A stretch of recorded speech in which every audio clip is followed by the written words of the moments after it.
On the phone, we have former Philadelphia 76er player and coach, a member of the NBA's Hall of Fame.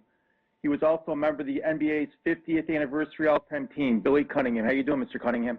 Fine, David. How are you today? Good. I see you went to North Carolina. You were one of the first in the long line of great players out of that college. Oh gosh, yeah, that just shows you how old I am, huh? I was the last player that was recruited by Frank McGuire, and then as soon as I got there, he left to coach the Philadelphia Warriors, and that's when Dean Smith became head coach. So you got to play under Dean Smith? Yep, sure did for well, it's a little different today, but my 3 years I played under Dean. What was Dean like back then? Well, very diligent. Obviously, you could see that he was committed, loved the game. The only problem when I was there is that there wasn't a lot of quote talent for him. That didn't happen for a few more years, and then Carolina seemed to get on the right page and has had great success since then. But he was obviously you could see that there was going to be a special coach in Dean Smith. Now, I assume you and Frank McGuire spoke the same language. How about you and Dean Smith? Oh yeah. We were very close after my career in basketball ended, and so we definitely spoke the same language.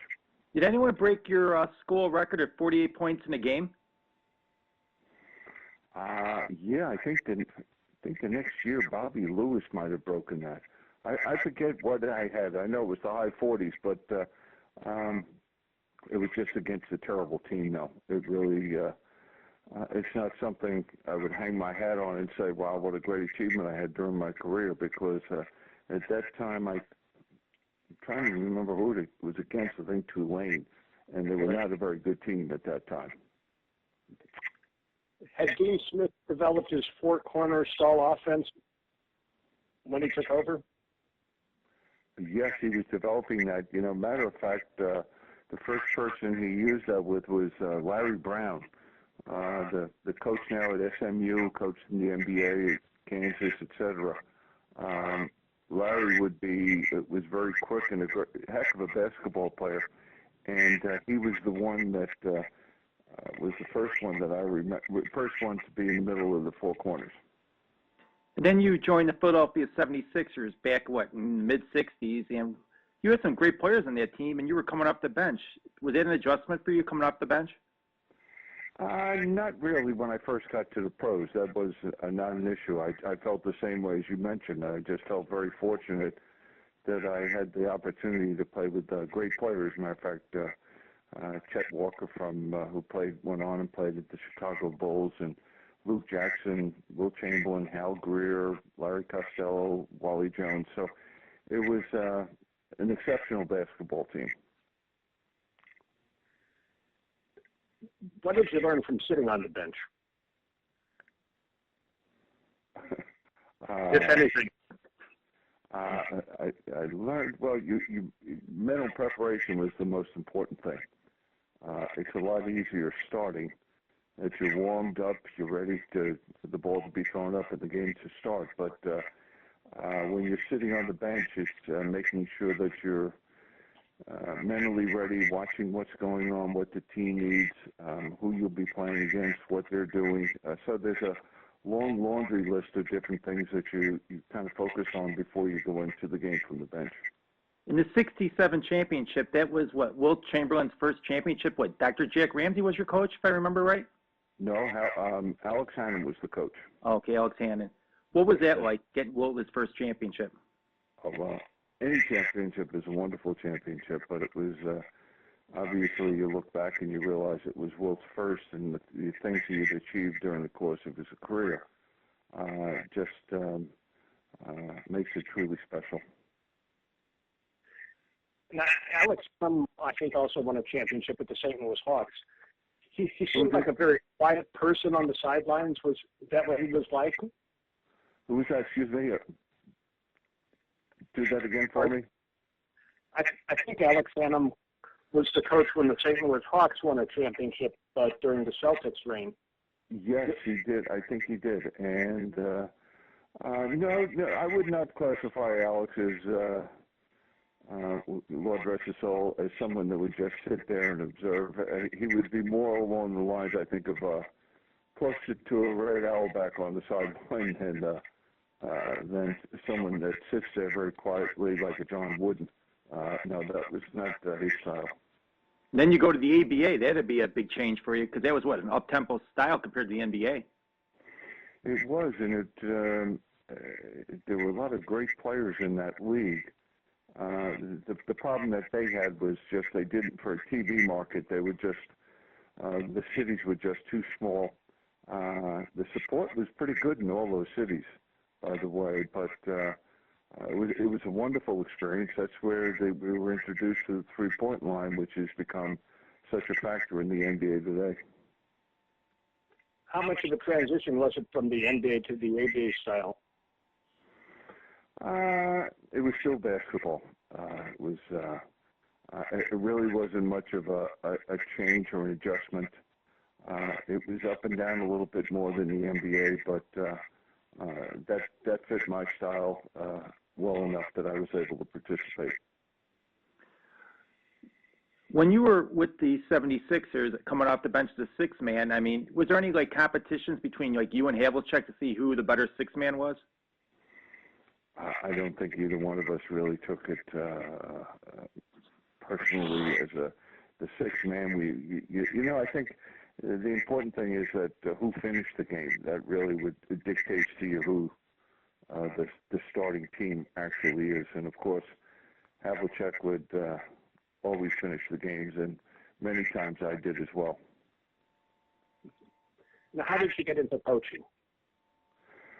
I was asked by the owner of the team, Fitz Dixon. I had just been out of playing for a year and a half, and they were dissatisfied with the direction of the team if I would assume the position as head coach, something I really had never planned on and looked to the future with. But after thinking about it, talking to my wife, I said, why not? Let's give it a shot. And it was a learning experience. I had wonderful people around me.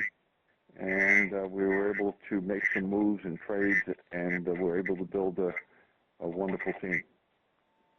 When you were going against the Celtics, I mean, they had some great players in McHale, Bird, Parrish, and Ainge, but you had some fairly accomplished players in Dr. J towards the end of his career, Moses Malone and Maurice Cheeks. But the guy I really liked was Andrew Toney. It just seemed like he got it done. He's a great player. Matter of fact, I think his nickname was the Boston Strangler. And matter of fact, the reason Dennis Johnson ended up playing for the Boston Celtics was because of Andrew Toney, because they had no one physically or athletically that could compete against Andrew, and he was such a dominant force in that period of time that's why that trade happened. And it was a great rivalry we had with the Celtics during those several years, during the Chamberlain-Russell era, and also the Dr. J and Larry Bird era. What was it like to coach Julius Erving? Oh, it was very easy. Matter of fact, I reflecting afterwards, I just couldn't imagine having to play under somebody. It's one of the reasons it's hard to coach in the NBA for an extended period of time. Is that you play, most teams are going to play, coach, if you're a playoff team, you're going to play a normal season over 100 games, including exhibition games. And then you have practices, et cetera. And coaching Julius for 8 years, you can imagine, it's close to 1,000 games we were involved together without practices. So, there's just so many speeches you can hear. And, one thing I learned is from coaching is the less you speak, the better off you are. And I think if you talk too much, then the players, it goes in one ear and out the other ear. But then you had to change, though, when you left coaching, you went in commentating, and you got to speak more than you did in coaching. Well, it's a different type of paycheck. you're not your success is if the fans watching the games like you or if the network likes you. But that was a little different. That was a wonderful experience too, doing the NBA games. The only thing I missed there was the competition, because at the end of the day, the biggest concern you had was you didn't want an overtime game, because that means you probably miss your flight that you had planned on catching after the game.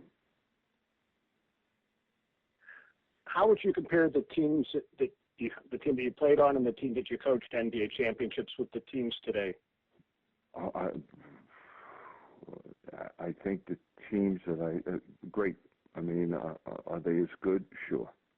I think that one of the things people make a mistake is, well, the athletes today are better than they were. No, they weren't.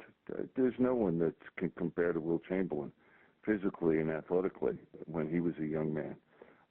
You look at in the 80s when I was fortunate enough to coach Bobby Jones and Julius Erving, there weren't any two faster forwards up and down the court in transition.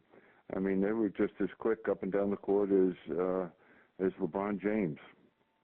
So, so it's, I think for some reason, plus, the thing that you see in the NBA now is you have no big men. The game is, for some reason, we're going through a drought here where big is not is not important to the game. You can't find good athletes that can play basketball that are big. Last night, I think the fourth period, Oklahoma City, Collison was their center for the whole fourth period, and I presume he's around 6'8", 6'9". Yeah. You would have had a field day with Moses Simone against that team. I think Moses would have been salivating. As Wilt would have as well. I mean, it's like dominant inside forces are, as you say, very few and far between, Yeah, can you imagine the old Celtic teams, which had, which you mentioned, the Bird, McHale, and Parrish, all three are in the Hall of Fame. I mean, you don't have anybody that can match up with any of those players. Why did you never get back into coaching? Well, I got into ownership after that. More money in ownership? No, it was just, I did that. That was enough. And then matter of fact, I was one of the founders of the Miami Heat. When you founded that, I can remember when the Miami Floridians played in the ABA, and I think they played at Miami-Dade South Junior College, and they wouldn't always fill up the stands. Were you confident Miami would be a basketball market? Yes.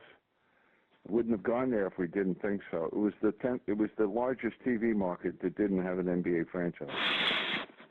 And a lot of Northeasterners, and they took to the sport immediately. I know the 8 years that I was involved with the team, we sold every ticket. What do you think about the big three in Miami? Do you think they can win a championship, or there's not enough basketballs for all three of them? I think there's enough basketballs. I think the one that gets hurt the most is Wade. But they better win it now, because Oklahoma City is a very young team, and all they're going to do is get better. And, you look at Wade, in one game he's outstanding, another game he's far from it. From your superstar players, don't you need some sort of consistency? Well, you do need it in the playoffs. You need that consistency. There's no question. But I think that you look at the two teams. I would say probably two of the three best players are in the Miami Heat. But then if you look at as you go down the list, Oklahoma City is, the next several players are all Oklahoma City players. I so think they just have a more balanced team. Right. I mean, you have Westbrook to augment Durant, who's, I think, sort of on a level, I don't know if he's equal to LeBron, but he's awfully good. You're exactly right. He's only 23 years old, and a former player of mine that I coached, Maurice Cheeks, is assistant coach, and just says, all he has is accolades for Durant as a young man as well. I think the difference between Durant and LeBron James is Durant wants the ball in the fourth quarter and wants to take over a game and win, whereas James kind of looks for his teammates a little more. He doesn't have that killer instinct. Well, time will tell, won't it? So we have a few more games to play, and we'll see if LeBron, who's a great player, is able to step forward and take control of those situations. Now, I don't know a lot about basketball, but when I look at LeBron James' skill set and his age, and I compare it to Michael Jordan's skill set at a comparable age, I say LeBron James is ahead of Michael. Is that an erroneous observation? I think so. Because Michael Jordan had again, I know Michael a little bit, but I don't know LeBron, and that my statement might be a little unfair too. But Michael had a fire in him that is almost scary. He was so competitive, and to think that Michael Jordan, I just, he won 6 championships. Is LeBron going to be able to do that? Time will tell. But no, I don't even think that. I think he's at a level or two below Michael Jordan. One last question. Are you surprised that Pat Riley has not come down from management and coached this team over the last couple of years? No, I think Pat's comfortable with his life, what his position is. He's done that. He's won championships. He put this team together. He took Spoelstra along and taught him how to coach and what to do, and I'm sure he's there at any time for advice or direction. And Pat's around 68 years old now, so would he like to do it? Maybe in the playoffs, but I don't think he'd like to do it for a whole regular season. Thank you so much for your time. It was a pleasure talking to you. Have a great day, everybody. You too. Thank you.